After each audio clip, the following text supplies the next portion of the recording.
आप मैं प्रेग्नेंट हूँ, आप मुझसे ऐसी बातें कर रहे हो। बोले हमारे कास्ट में ये चलता है, मुस्लिम समाज में ये चलता है कि कोई हिंदू लड़की के साथ हम संबंध बनाते हैं तो हमें जन्नत नसीब होती है। कलर की कार में प्रिंस, अफजल और अरबाज और एक सैयद नाम का उनका कोई फ्रेंड भाई था शायद, जो ड्राइविंग कर रहा था। उन्होंने ऐसे आवाज़ लगाई, कार में बिठाया, बोले कि चलो, और उसने से बोला सैयद भाई विजयनगर ले लो और उधर विजयनगर ले लो, ऐसा कहा था मेरे सामने।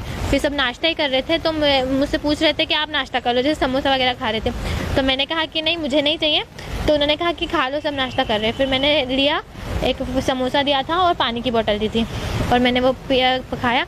तो तब से मुझे बहुत चक्कर आने लग गए और मतलब कि मैं खुद मतलब कि ऐसा था कि मुझे बेहोश नहीं हुई थी, सब याद तो था कि क्या हो रहा है क्या नहीं, दिख तो रहा था, बट मुझे कुछ समझ में नहीं आ रहा था कि मैं क्या करूँ। मेरे हाथ पैर कुछ काम नहीं कर रहे थे, बहुत मतलब मैं नर्वस हो गई थी और मुझे बहुत घबराहट हुई थी, पसीना वसीना आ रहा था बहुत। फिर उसके थोड़ी मतलब कि ना वो फिर इतना घुमाने लग गए, बहुत घुमाया उन्होंने, इधर उधर गाड़ी को घुमाया और मतलब मान का आधा घंटे तो घुमाई गाड़ी। फिर उन्होंने किसी के घर पे जाके, घर ही था, रूम जैसे बना था, वहाँ गाड़ी मतलब रोकी, एकदम से गेट खोला तो मैं बाहर आई तो एकदम से कार में से निकली भी थी तो मेरे आंखों के सामने अंधेरा अंधेरा छा रहा था, मतलब खड़े भी नहीं रहते बन रहा था मुझसे। तो वो दोनों मुझे साथ में लेके अंदर गए, अफजल और प्रिंस मेरे साथ अंदर रूम में गए थे और बाकी वो जो सैयद था वो और अरबाज खान बाहर ही थे।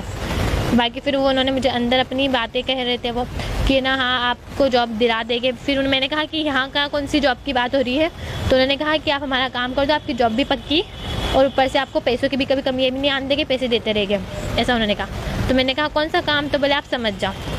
तो मैंने कहा कि क्या समझ जाओ, तो उन्होंने बोला कि समझ जाओ आप कि क्या काम है। तो मैंने कहा कि आप मैं प्रेग्नेंट हूँ, आप मुझसे ऐसी बातें कर रहे हो। बोले हमारे कास्ट में ये चलता है, मुस्लिम समाज में ये चलता है कि कोई हिंदू लड़की के साथ हम संबंध बनाते हैं तो हमें जन्नत नसीब होती है। फिर उसके बाद मेरे को कुछ समझ में नहीं आया, उन्होंने मेरे साथ क्या मेरे साथ उन्होंने ज़बरदस्ती की और मेरे रोने लगी। तो उसके थोड़ी देर बाद 20 से 30 मिनट तक, फिर उसके बाद हम वापस आ गए। उन्होंने मुझसे कुछ कहा नहीं, गाड़ी में भी कुछ नहीं कहा, कुछ भी नहीं। जब उन्होंने मुझे रीगर पे वापस छोड़ा, वहाँ पे उन्होंने मुझसे कहा कि अगर इस बारे में किसी और से तुमने बात की तो तुम्हें और तुम्हारे पति को काट के फेंक देंगे। दोनों ने किया था रेप या दोनों नहीं, दो लोगों, प्रिंस ने और अफजल ने। अच्छा। और उन्होंने मुझे धमकियाँ देने लगे।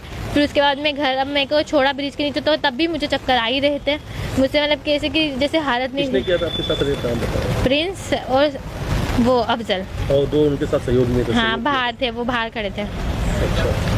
फिर उसके बाद मैं घर आई, फिर घर आके भी मैंने मेरे हस्बैंड से भी कुछ बोल ही नहीं पाई। मैं एकदम से कैसे बोल दूँ कि मैं गई वहाँ